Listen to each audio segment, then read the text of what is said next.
Welcome to the Rebel Buddha Show. I'm your host, Guru Rebel Buddha, and this week, we have my friend Hank Jacobs. Hi, I've met Hank from yoga, from him coming to class. He's a keto black belt master. He's also been the voice of McDonald's and Subway on the radio, and he just returned from Burning Man. So I want to hear about his experience. Yeah, a lot of stuff there. Tell me all about it, man. Well, okay. And this is Ernie right here. He's a dick. But he's all right. So, shoot, what do you want to know? I can send you some pictures you can cut into your video later. So, what year? How many times have you been? This is my fifth Burning Man. Okay, fifth year.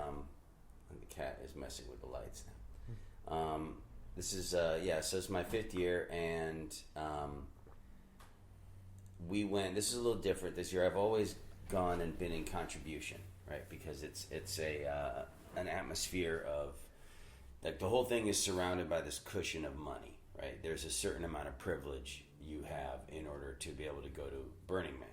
Right, how do you put down, all of your life for a week or two and completely disappear, go off the grid, and take part in this experiment in alternative living where there's no money and no celebrity. Those are kind of the big things that are fascinating to me.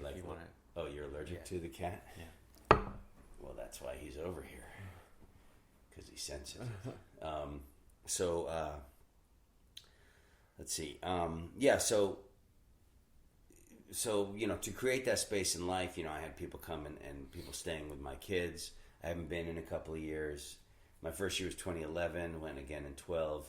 2 years off to, be present, family, beginning of school. Now they start school mid-August in California, which sucks, instead of after Labor Day like they're supposed to.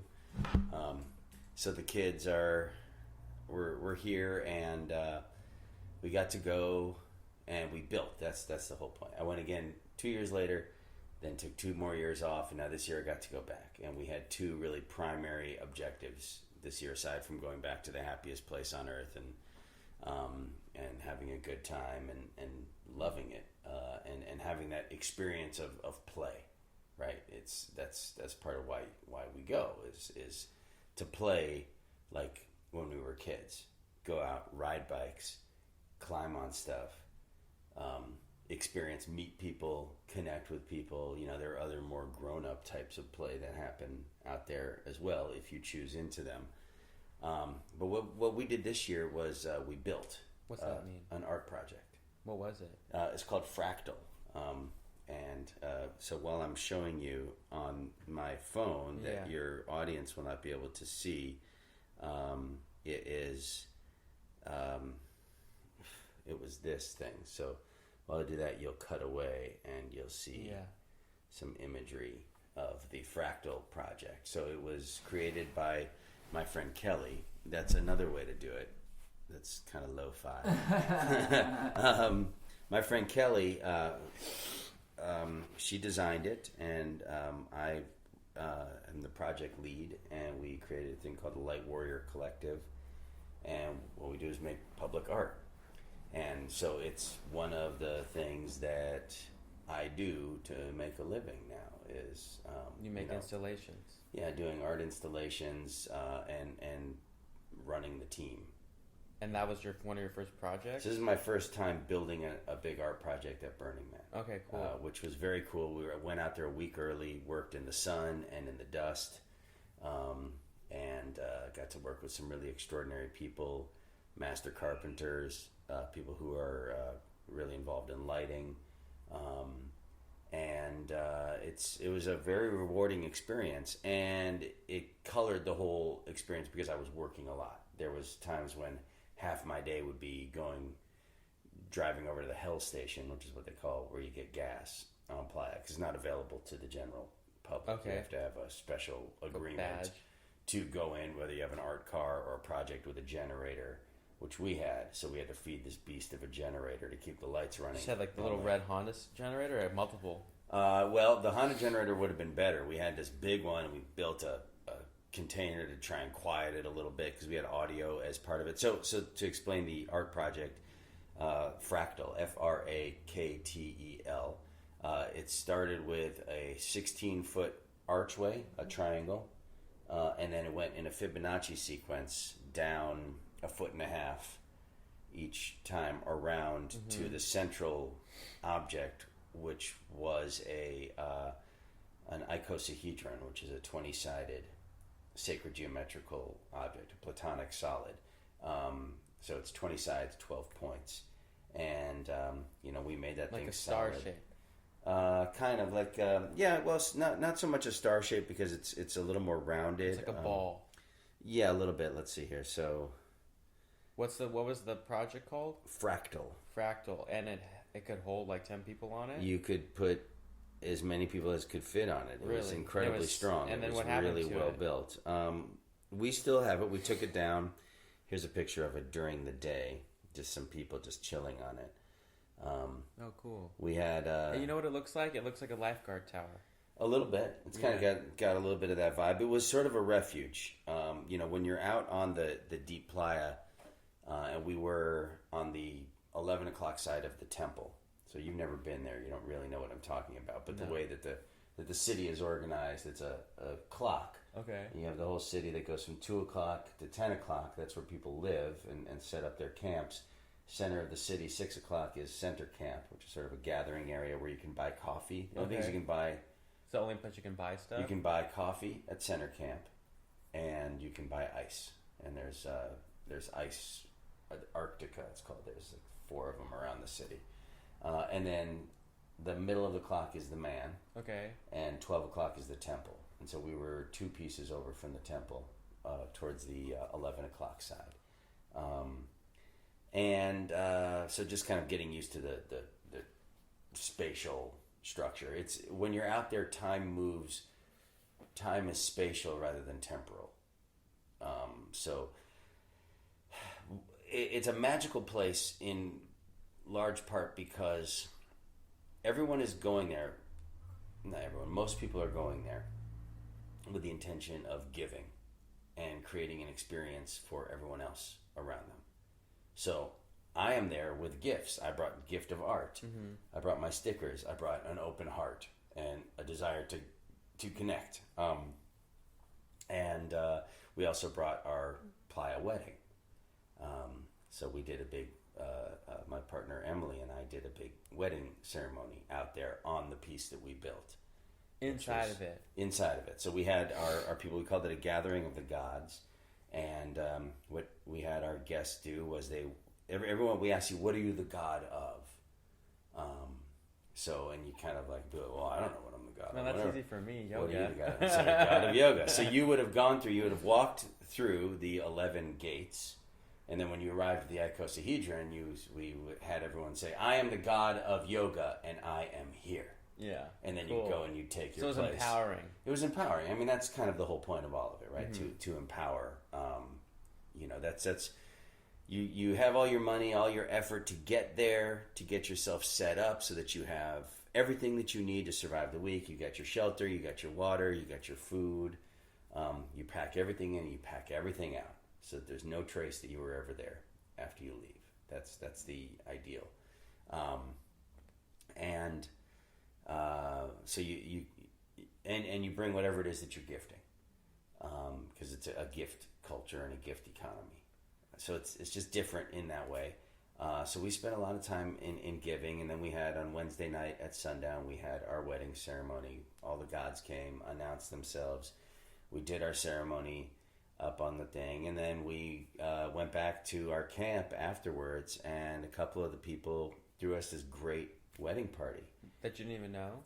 No, they were friends of ours. Okay. One of them has a business in Chicago where he does weddings, bar mitzvahs, corporate events, whatnot. He brought a truck with a bunch of sound equipment and like all the party gear.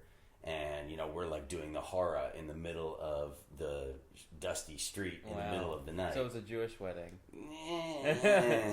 There was elements. I'm Jewish. She's not. And, it was just really fun. Wow. It was a fun wedding. And you broke the thing with your foot? No, we didn't do that. Okay. And so we have playa names as well. And so Emily, so actually Zach, I met my wife in Zach's Ashtanga class. and then he helped to. They were practicing next to each other. They were doing triangle next to each other, and I was like, yes, yes, and then they're married. So yeah, pretty much short 5 happened. years later. Yes. I'm a love guru as well. Totally, he was very encouraging on us. I was like, get a number, dude, get a number. Yeah, he's like, I'm gonna take it slow. And then she went to Hawaii on vacation. Yeah, and that was a good little space. Yeah, it was cool. And then we and then I actually went and talked to her, and then we had two first dates on the first day. Okay, we had a lunch date, and then we decided to have That's rare. That's a rare thing. Most of the time, you're like, I got enough of this person for like a week.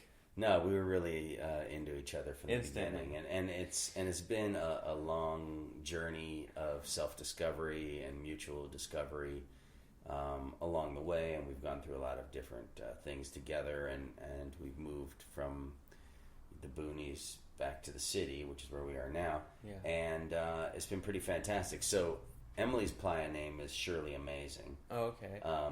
My playa name used to be Mr. Panky the Mad Clown. Yeah. But this was a year of metamorphosis, and I had a sort of a moment of inspiration. It's like, okay, that's not who I am this year. Mm-hmm. So my new playa name is Now. Oh, cool. Okay. And I'm the God of Presence. So, and I took her last name in our playa wedding. So Now Amazing. Now Amazing. Yeah. Okay. So that was kind of how that went. It was really fun. It was quite an experience, and we packed up. We broke down Fractal in a dust storm and put it in a truck, and I drove it back, and it's sitting in a garage in Pasadena right now, and we are talking to other people about bringing it to other festivals, bringing it to. And it lights up at night. Yeah, that's so like the main thing. It's built with LEDs. So during the daytime, it is just this kind of beautiful white, stark structure. Yeah. I was calling it like an elephant graveyard. We were talking throughout the process. It reminds me of like Jabba the Hutt world, where they have those flying ships. Oh yeah. And it's kind of like one of those ships. Yeah, right. I don't know. It's definitely a curious shape, and the idea with a lot of Burning Man art is to evoke wonder, to evoke a feeling of some kind, and to create art that you can interact with. Did you see Alex Gray? Yes. You saw him walking around and stuff? He was, if you go over to the Foam Home, whatever they're calling it now, it's the camp that's sponsored by Dr. Bronner's. Okay. It's a wonderful camp. That's the one where you can bathe there. You can go in, and their gift to the playa is Burn Wednesday to Burn Saturday from like 11 a.m. to 4:20. Okay, perfect times. They have a big group performance shower. So you go in, and so you wait in this long line. They play all these games with you because people know about it, and they're like, oh, God, I want to do that. And you've been dusty. It's been build week. Maybe you've had a shower in your camp. Some people, there's a whole other thing about luxury camping and things that are not so nice, not a lot of integrity that are arriving on the playa. The corruption of our culture is finding its way in there.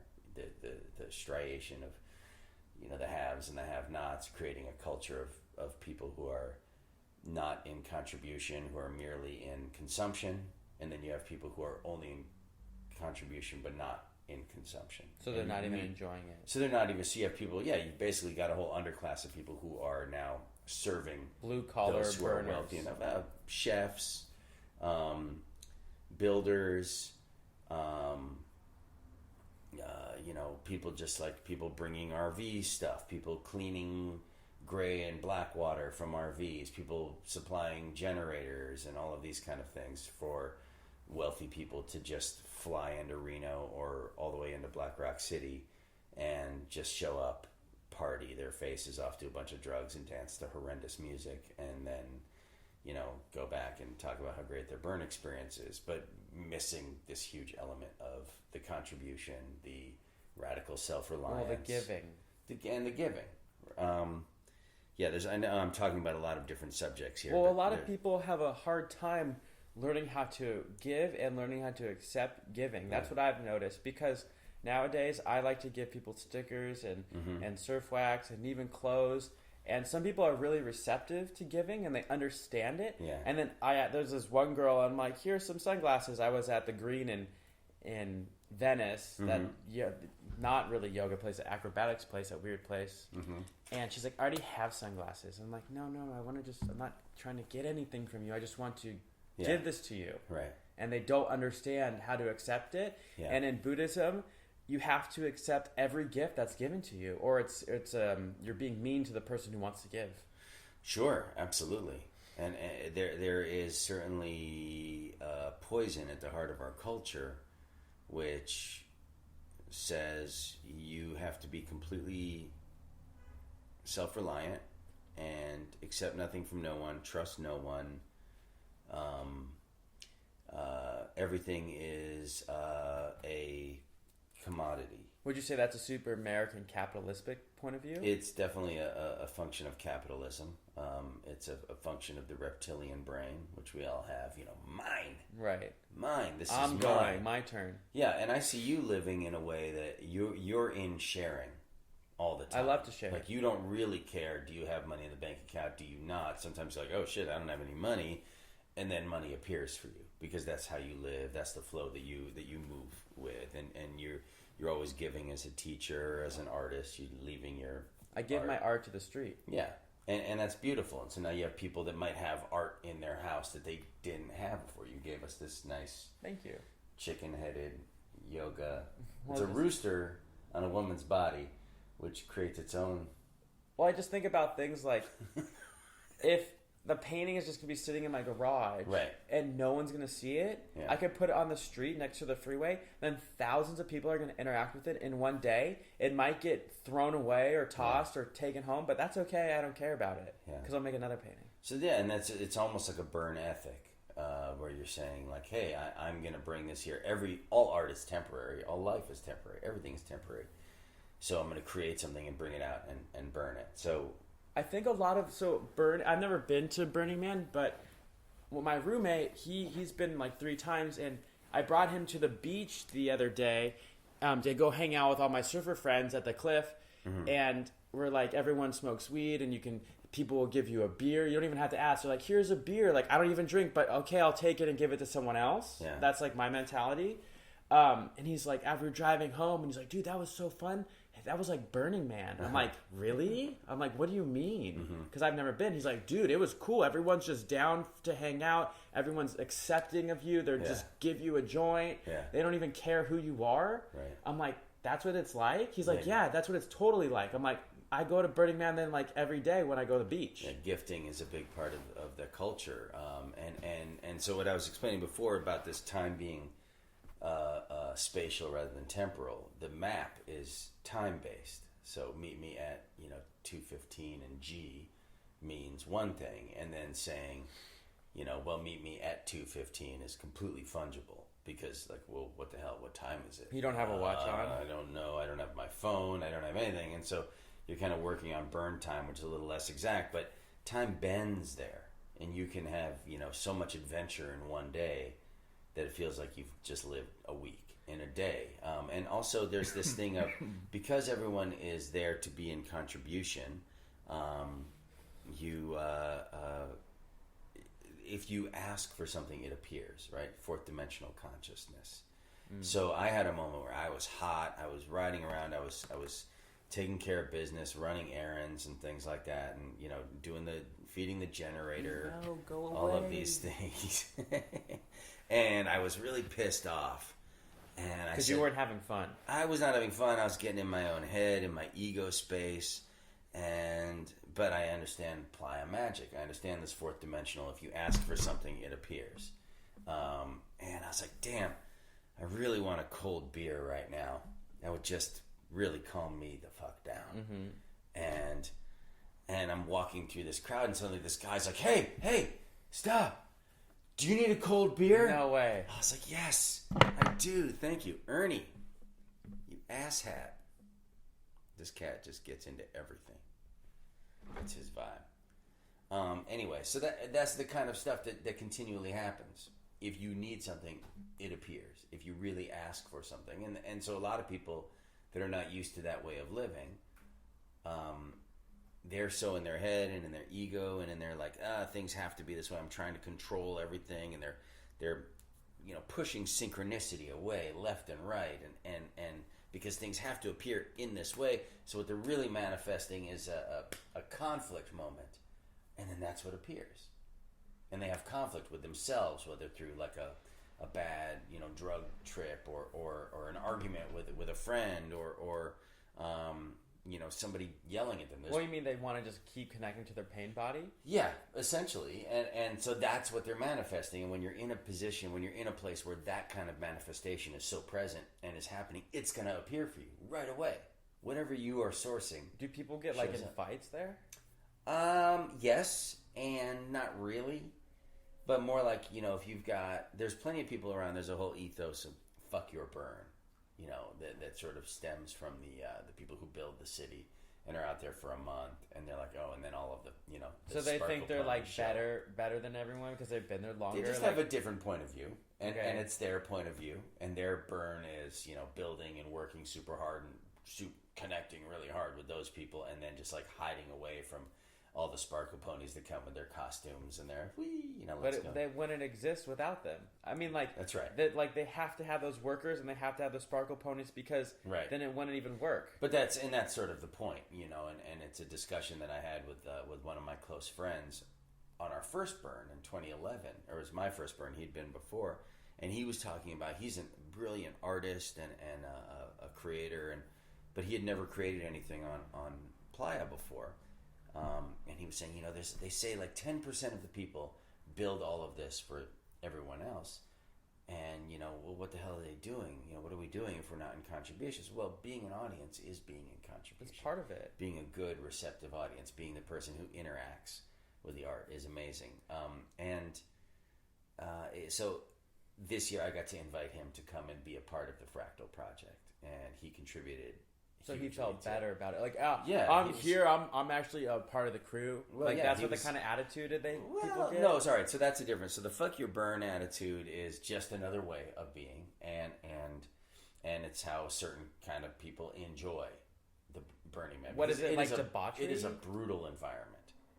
Is there a lot of debauchery still going on? Oh yeah. Okay. Oh yeah. It's a very debauched environment, but there's also a lot of spirituality. Okay, so it seems like it's like torn. It's like 50-50. It seems like it's like butting heads. But that's just from so what I'm saying is, if you're sourcing something to butt heads with, okay, my point is that it's there, and it will butt heads with you. So if that's the experience that you are being the source of, that is the experience you will get. And if your experience is joyful, meeting, connective, loving, that's what you're going to get. But then if you're being there judging...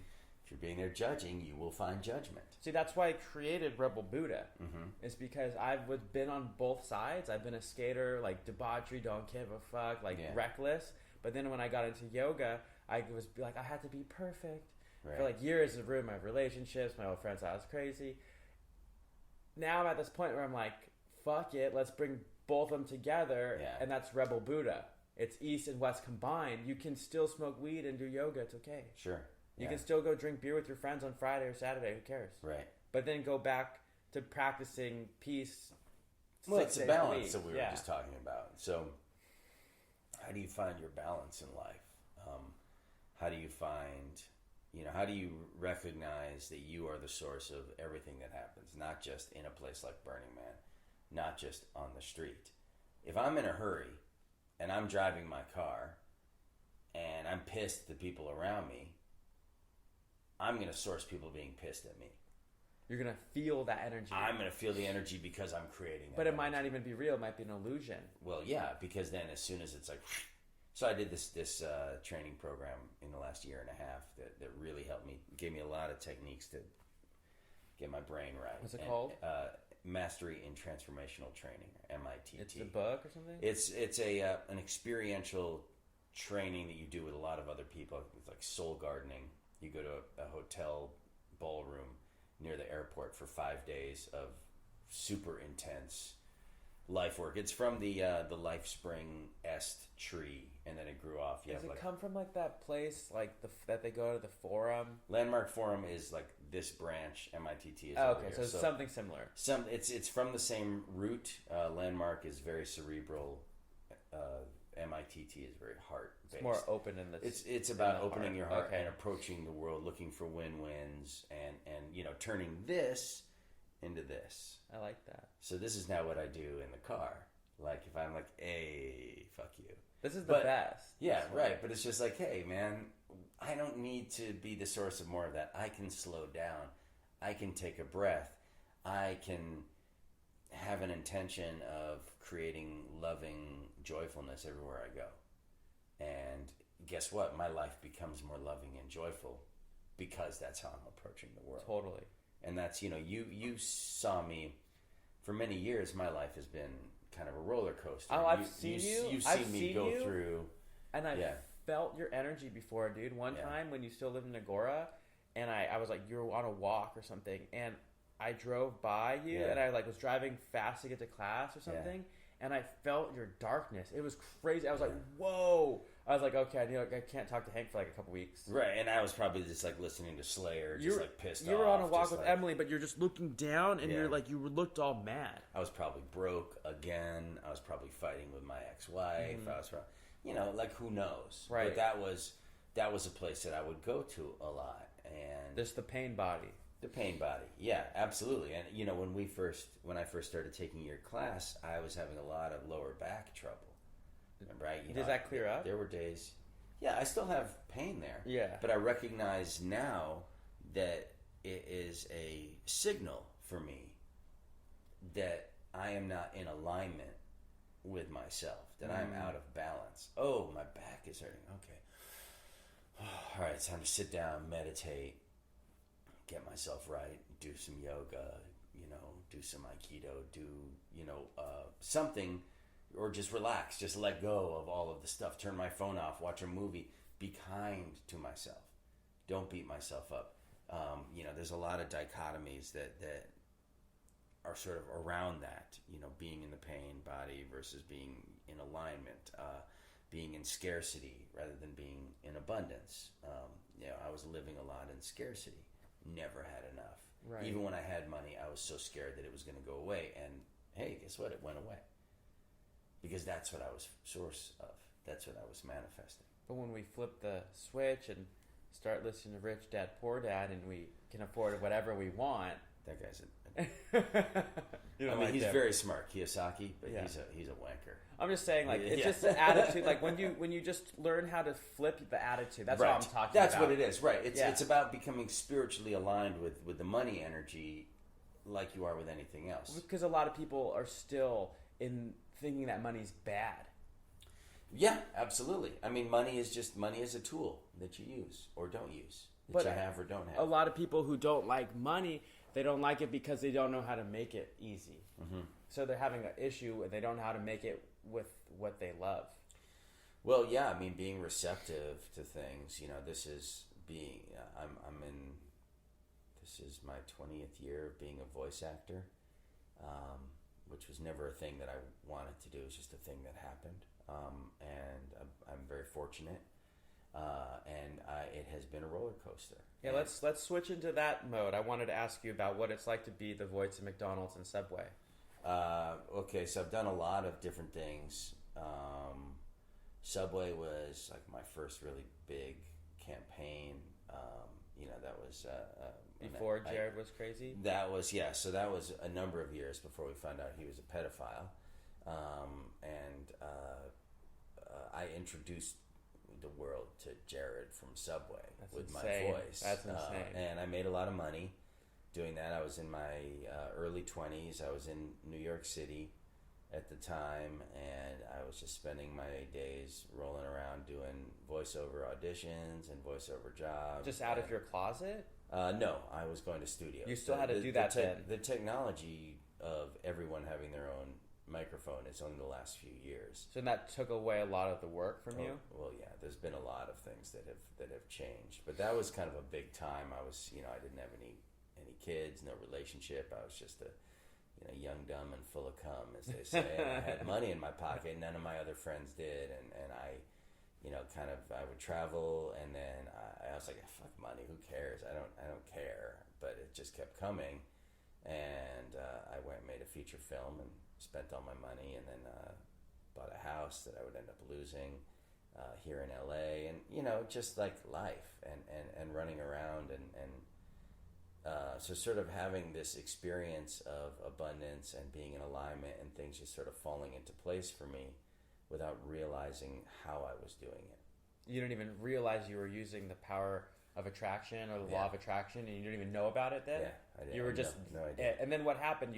Well, I was pissed all the time because what I wanted to be was a serious actor and a creator and doing theater and movies. I was going to be a movie star, and so I was walking around angry all the time.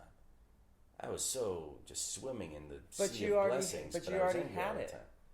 But you didn't see it until it got taken away. Yeah, that's part of it. Yeah. Okay. It didn't. The work was never of any value to me until I had children. So until actually having money meant something. And to pay for the diapers. And diapers, food, and whatever, and then was in a bad marriage, was in got a bad home loan. All of these things happened that and again, I was moving through life unconsciously, and I didn't realize that I was sourcing, as I was building it, I was also sourcing the destruction of all that I had built. So it was just like this, it was just going up, but it was going to crash no matter what. It was going to crash no matter what, because I needed to know what bottom was like. Because I needed to taste that. But you also weren't, when you got to the bottom, then you kind of opened your mind. Oh, absolutely. I mean, the time that I met you, like me ending up in Agora represented... That's like 2013? Yeah. Okay. It was sort of the culmination of a series of compromises of me slowly saying no to everything that I wanted in life until I was sort of trapped in this thing of I can't do anything because I just have so much responsibility and so much stress. So I am not allowed to enjoy my life. I just am gonna work, and I'm trying to create these things, and I'm hiding from the world, and I'm miserable. It wasn't completely that. Obviously, I had some things going because I was still manifesting amazing people in my life, like you, like Emily, a few of the people that I met out there, but that certainly was not my home, and I was fairly miserable the whole time that I was there. Well, it can be a very lonely place. It's a very lonely place. Yes. I find the Conejo Valley, that lifestyle out there. It's extremely lonely, unless you're if the Conejo Valley is the most lonely place unless you're an artist.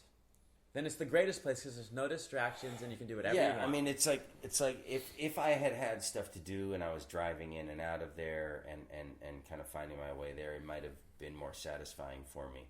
But I didn't make very many friends out there. It's just I like being close to things. I like being close to the city. I'm in the city now, right? And I'm out doing stuff all the time. I can go to a restaurant around the corner. I can You don't walk have to drive to the promenade. I don't have to drive. It's not 150 degrees and miserable. And the Conejo Valley's only great if you surf. Besides that, if you take surfing out of it, who cares about that place? You could be But anywhere. Surfing is great because it's a 25-minute drive. But without that, it is boring. Yeah, and everybody there is Pretentious. Well, they're people are there. They find their space, their luxury, and they hide from the world, and they come out to agoraphobia. They come out they make their money elsewhere, and they bring it back, and then they hide out, and they come out to do athletics of some kind, or that people. Well, everyone who lived there has their trophy wife and their kids that they're raising for the show, for the world. It's a stage. It's just a stage to look at me, look at us, look at our beautiful little house that we have, but it's all an illusion. It's a suburban tract home hellscape. It's an illusion. Yeah. But that's it. There's obviously some really good people. I love it. I live there. I love it. I don't want to live in the city. It's pretty much like living on Long Island. That's the best way I can think about it. That's a good analogy. It's Long Island. Yes. There is a lot of that. Or Connecticut. Yeah, it's just a suburb. It's an exurb, and it is beautiful out there. Like I love seeing stars at night, and you're in the mountains. But right after we left, like There's the fire. 6 weeks after we left, there was fire at our back door. Right, If that we was had- the If we craziest hadn't had our time. landlord, it took me like 2 years to get this guy to cut back that little forest we had in the backyard. I was like, "There's all dead trees back there." It would have burned down. The house would have burned down For if sure. he hadn't have finally done it. And he did it like a month before we left. Oh, So my he goodness. did it. He finally relented, cut it in like end of August, September. We moved out end of September. The fires were there beginning of November. So you didn't have to deal with any of that. No, month. we were out of there, and that was really good. That was the day of the shooting at Borders, and then the next day the fire started. Yeah. Which was the craziest month that the Conejo Valley ever experienced. Yeah, Which that was pretty. It was surreal. It was surreal, and I certainly felt, I still feel a love for the place, and Emily is from the Conejo and her family, and So you have to go back all the yes, every we're back. We were in weekend. Newbury Park last night. Yeah. But I feel the pain of the people there, and but yeah, there's At the same it's, time, it's just sleepwalking. at the same time, it woke people up. The fire brought people together, and it pulled people out of their sleep, of this illusion of perfection, of the bubble or whatever, and it showed people that like life's real. Yeah, right. Life is real. There's certainly a sense of like, oh, life is not real, and You're not gonna get hurt. The only thing that matters is that my house is looks exactly like everyone else's, and I have the nice car, And the shooting made it yeah was actually important because all that stuff is like, oh, it's in Florida, it's in Massachusetts, but when it's in right in Thousand Oaks, like in your backyard, like, oh wow, there's crazy white people everywhere. Yeah, right. It's true. It's a weird time, to be sure. Did you see the new Chappelle? Yeah. Okay. Yeah. I love it. So what I feel like with the new Sticks and Stones Chappelle is that I think PC's done. It's really interesting because, I went to high school with Dave. Oh, no way. I knew him back then. We did plays together. No way. That's insane. And so I knew him 17, 18 years old, and he was doing comedy. And there's a lot of things in this new special. I was watching it where I'm like, ooh. So intense. Wow, he's like, I had to watch like through my fingers. Right. But then he went through that and made a point of it. This whole thing about PC is it's so weird. This idea, there's this kind of like, and I see it in so many different ways, this sort of, I am the victim of you having an opinion about the thing that I'm saying, right? So it's everyone sort of wearing the mantle of victim, right? And no one quite taking responsibility for their own shit. And looking at their own truths. Yeah. What is responsibility in the end? It's ability to respond. Do I have the ability to respond to people around me? If I say something that is offensive, if I say something that makes people angry, and then someone gets mad at me, and instead of taking the responsibility for, well, what did I say, and why was that so upsetting, and how do I actually use this moment as a moment of connection, instead by saying, oh, well, you're just trying to shut down my free speech, and you're politically correct, so I'm going to carry this mantle of victimhood, and that I am now the victim of the person who I was just victimizing through my language. So it's like flipping it. It's flipping it. It's manipulation. The whole what's his name, and his big circus of lies and madness that he's creating, and you have all of these people, and he is speaking to the sense of victimhood. You are the victims of them, of the liberals, of the media, of the tech companies, of this, that, and the other, and so he's weaving this tale of, hey, feel good that you're aggrieved, get angry, be pissed off, because in the end it's not your fault, it's their fault. You're not responsible. I will make your life better. But then none at the of these same people time, are going to get happier. At the same time, like when I hear this kind of talk, I just laugh because I'm like, first of all, guys, there's this thing called a smartphone where you can learn anything you want from YouTube. You can become anything you want. We are now the creators of the dream. Back in the past, even in 2008, when magazines were in control, before social media, you couldn't choose yourself. Now we're making this podcast right now. I chose to make the show because I wanted to do it. Yeah. No one told me to do this. I'm doing this show because I want to, and it's fun. Sure. While everyone else is just on the couch like, I wish I could be on that Joe Rogan show. We are empowered now. Yes, we're so empowered.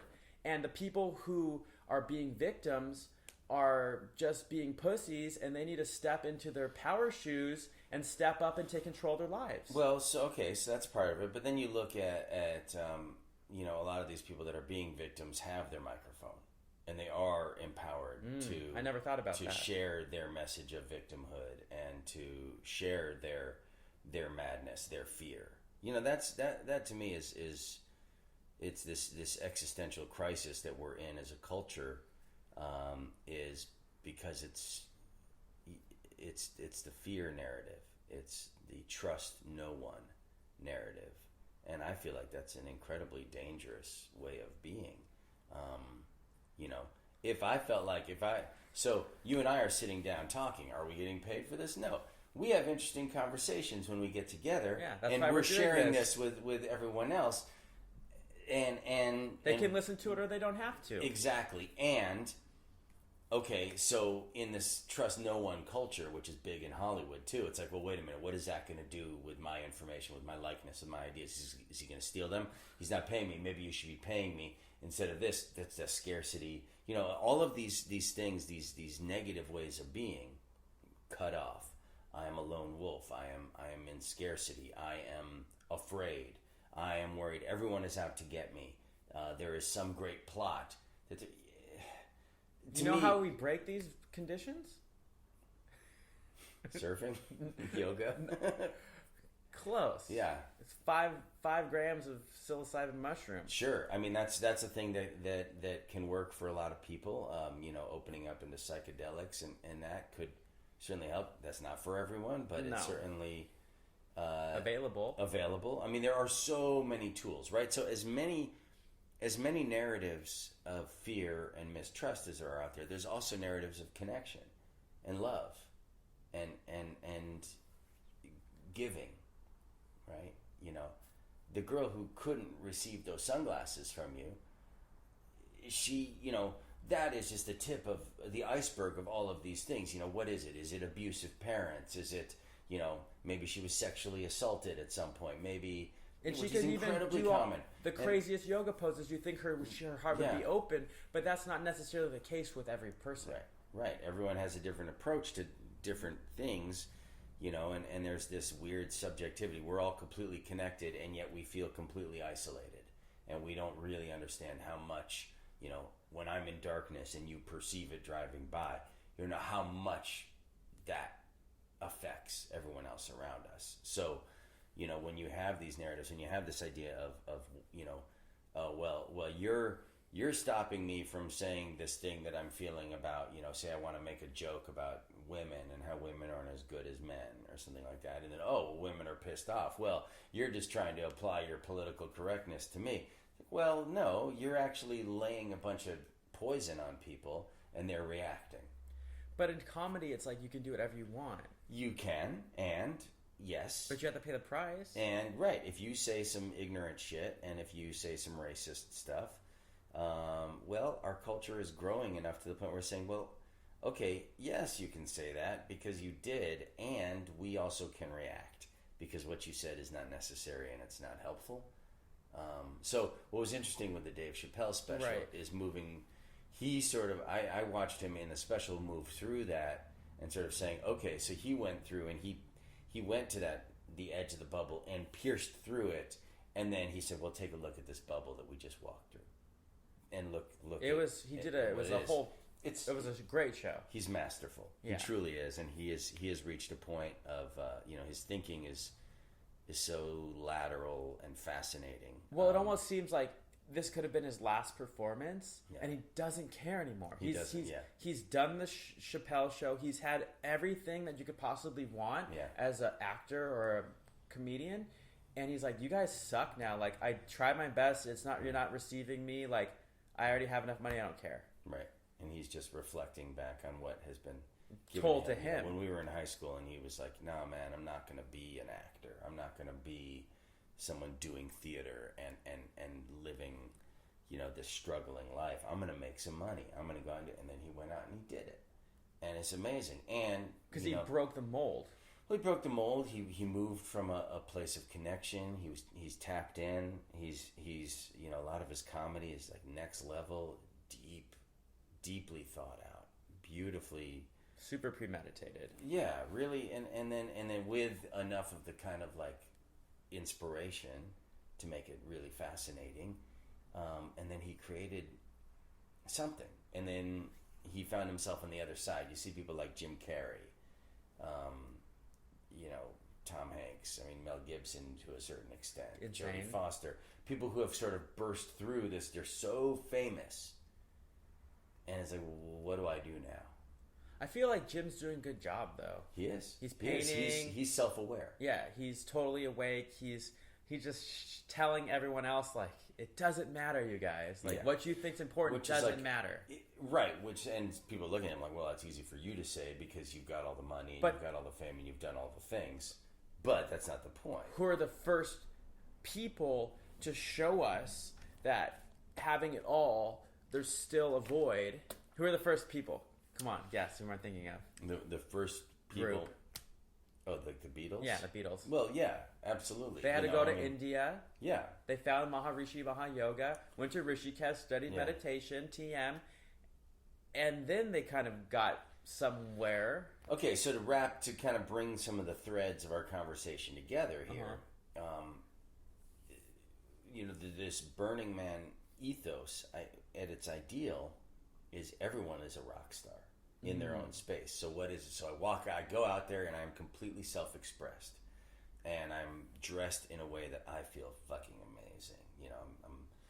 Maybe I've just got like a vest on and my chest is out, and I'm walking. Some people like women like dressed sexy, and they're even if they're not what would traditionally be, they might be overweight or something like that, but they're feeling themselves and they're feeling good, and they're like that, and they're walking around and they've chosen their own name, or it's been given to them, or and they're just in this space of joy and giving and all of that. And we don't need, we're taught as a culture that in order to get to that space of where you're allowed to be self-expressed, where you're allowed to truly sing the song of yourself, like Walt Whitman said, that you have to be rich and famous in order to do that. And so you have these people like Jim Carrey who've gone through, Dave Chappelle, who've gone through the other side, and they're basically saying you don't have to do any of this.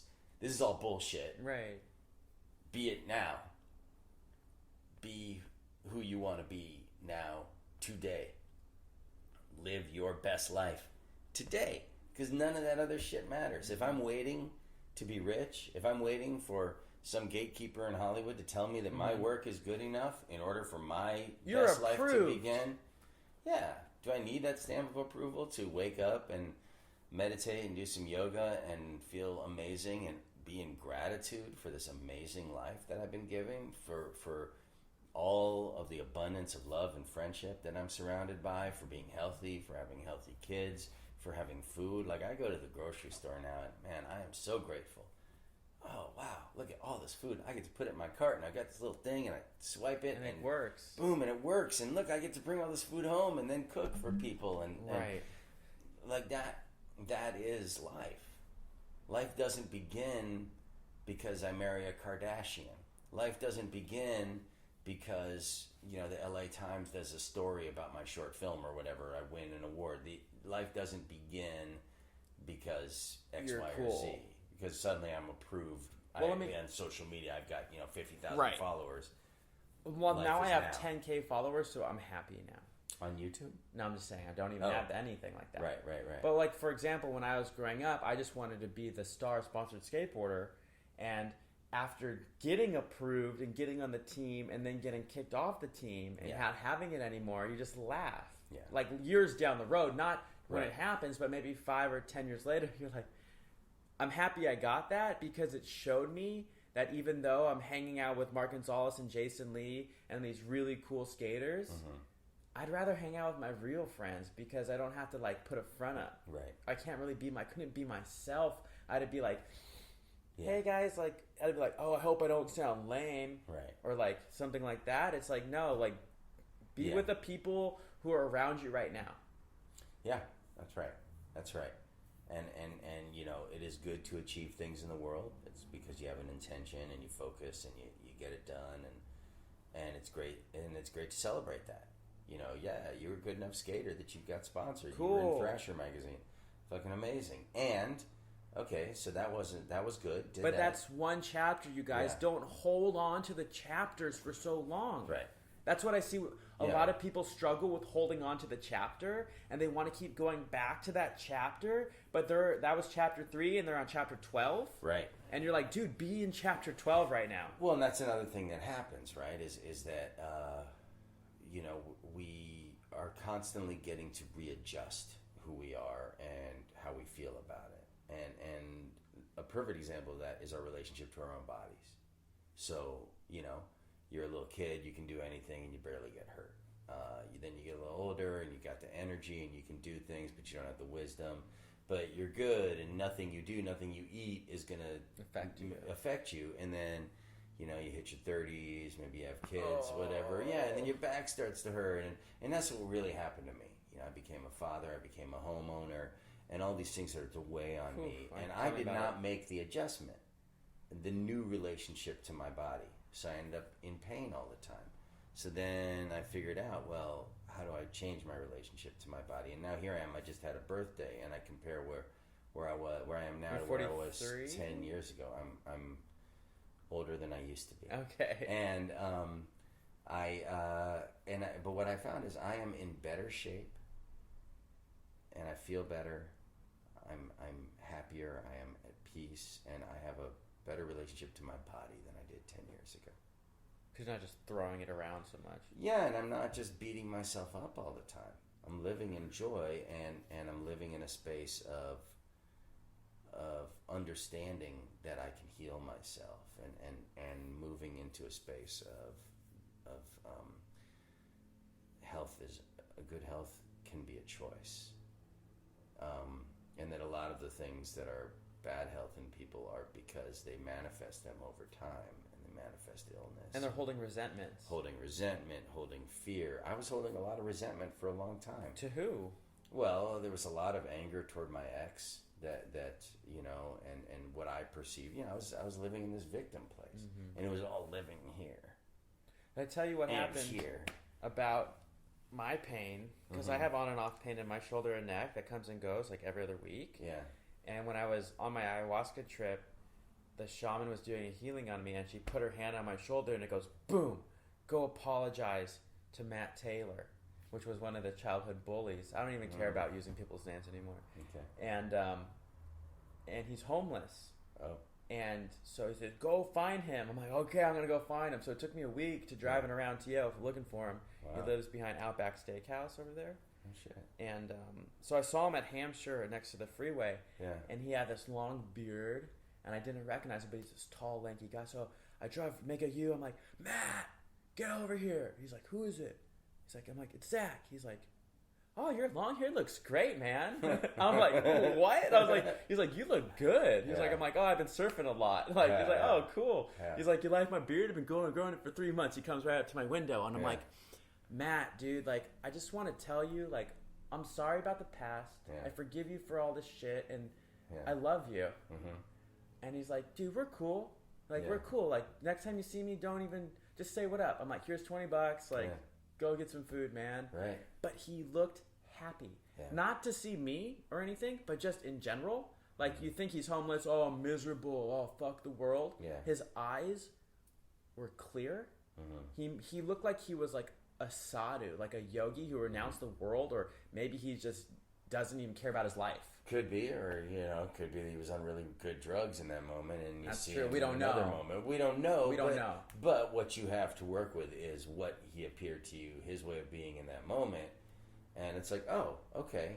Because he could have said, "Fuck you, Zach." Yeah. You or could have been whatever. like, "I don't care." $20, give me more than that, you fucker. Right. Or whatever. Right. There's all kinds of things, but also part of it was you were open, so you approached him with openness, with love in your heart and generosity, and so you have that moment, and to be able to have those moments of, hey, whatever the heck happened between us, we're still two human beings. We're made of the same stuff. There's all kinds of interactions happening between us that we don't perceive because we just don't have the equipment to understand it. And so let's bring positivity to it. Let's bring a sense of lovingness rather than fear. Let's bring connection. And you closed an empty loop. Yeah. There was a... Because in my mind, it wouldn't stop. And for like years, and now I'm like, we're cool? Okay. Yeah. Like I drove away, and the next day I had like the best yoga practice I had in like months. Yeah. But then there's still pain, but it's just something like I just have to just chill out on. Yeah. And it can be a real gift, to whatever conflict we have with another human being, it is an opportunity and it's an invitation for connection, right? So the conflict we're having in our larger society is over some fairly big differences, but in the end, it's just, you have three forces. You've got love, you've got fear, and then the people that are just like, fuck it. I don't give a shit anymore. I just throw my hands up. They're only living for themselves. It's not worth doing anything, which is also sort of fear. And selfish. And, but there's always an opportunity within all of that, and there's opportunity within our culture to connect and heal. So,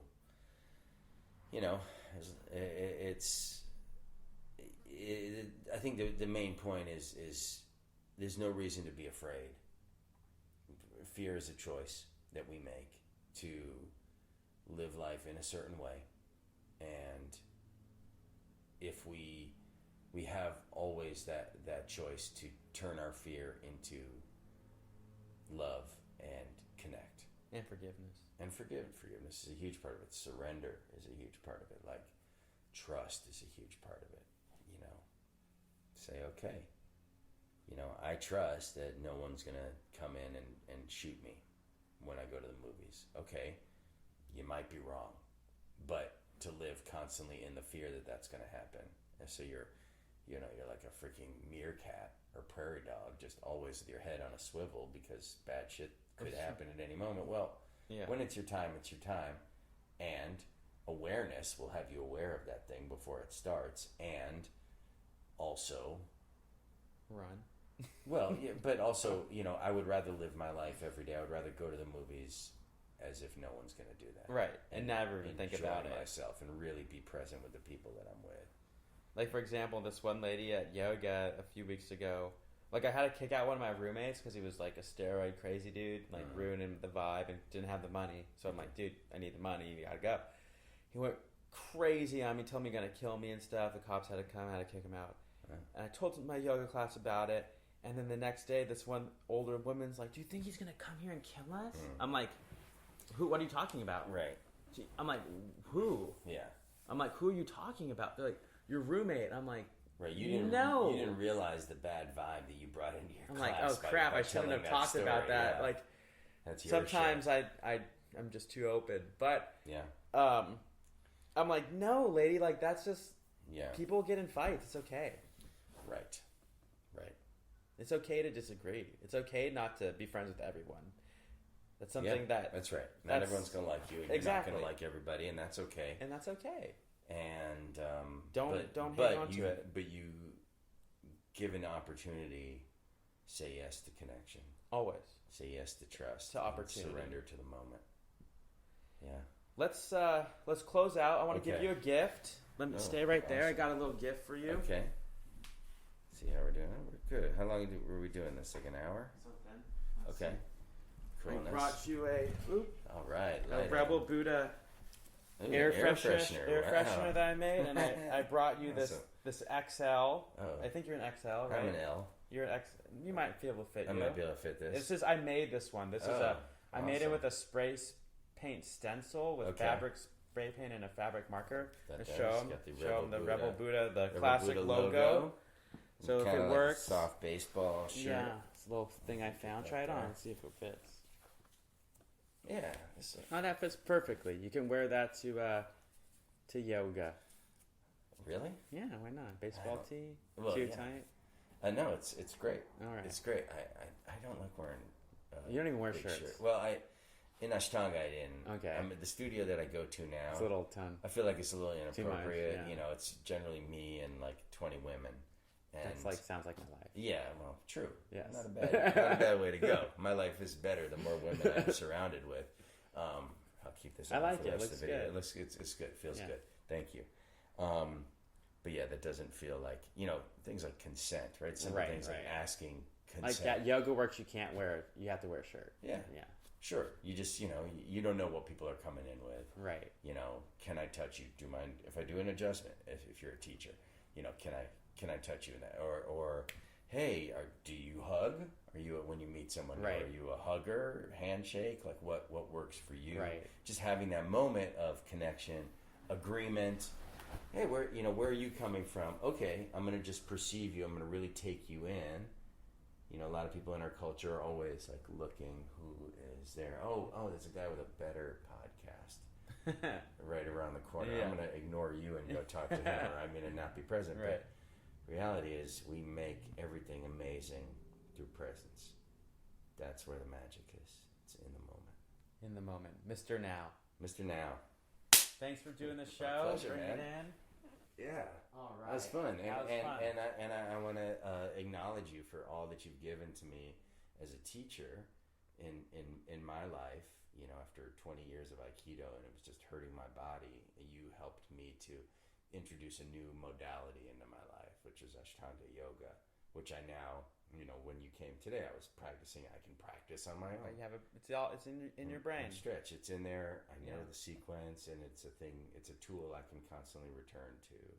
And it's a great tool that's available. Yeah, it's the greatest tool. And that's it. And you're out there just giving it to the world. That's my job. My job is to make yoga cool to everyone. So thanks again for watching the show, the Rebel Budda Show. And check out my website, thehankjacobs.com. And I got a new web series going to be dropping in the next few weeks called Loser, the unseen video diary of Dean Barry. So yeah, watch my space, The Hank Jacobs on Twitter. And I'll be posting everything there.